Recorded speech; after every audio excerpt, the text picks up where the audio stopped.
पाश्चात्य खगोल विज्ञान और भारतीय खगोल विज्ञान में क्या भिन्नता है? क्योंकि पाश्चात्य गणनाएं सूर्य को केंद्र मानते हैं और जो ये है हमारा भारतीय ज्योतिष चंद्रमा को पृथ्वी को केंद्र मानता है।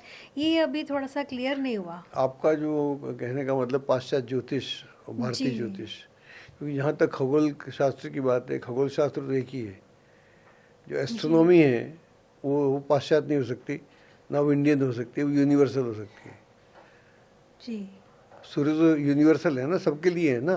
सूर्य चंद्रमा तो आपके लिए अलग नहीं हो सकता, मेरे लिए अलग नहीं हो सकता। बिल्कुल सर। तो ना वो अमेरिका के लिए अलग हो सकता है, वो उसके लिए खगोल तो एक ही है।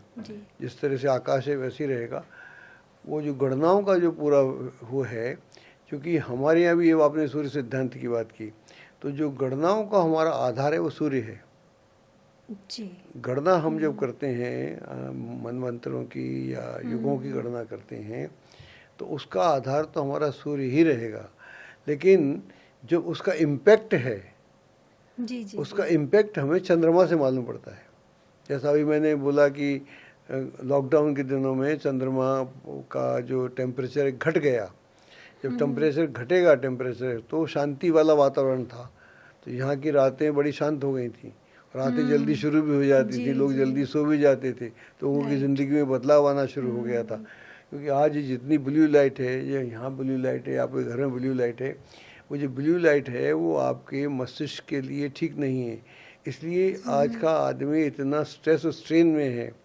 पहला आदमी 50 साल पहले या 100 साल पहले का आदमी इतना स्ट्रेस और स्ट्रेन में नहीं था, क्योंकि इतनी लाइट में हम जीते हैं। हमारा मोबाइल बंद ही नहीं होता, रात में हम मोबाइल अपने सराहने रख के सोते हैं। तो जो लोग सराहने रख के सोते हैं उनके लिए राय है कि भाई दूर रख के सो, बंद कर दो इसको।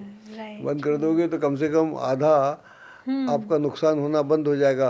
बहुत सारे कैंसर तक इससे हो रहा है, और तो छोड़ो। वो तो है ही सर, सुबह उठते ही आंख बाद में खुलती है, पहले मोबाइल तो इसलिए तो ये जो पूरा जो नेचर का जो वो था, तो जब जब जब जब चंद्रमा का टेम्परेचर कम होगा तो डेफिनेटली हमारे पेड़ पौधों पे असर पड़ेगा, हमारे जानवरों पे असर पड़ेगा, हमारे मन मस्तिष्क पे असर पड़ेगा।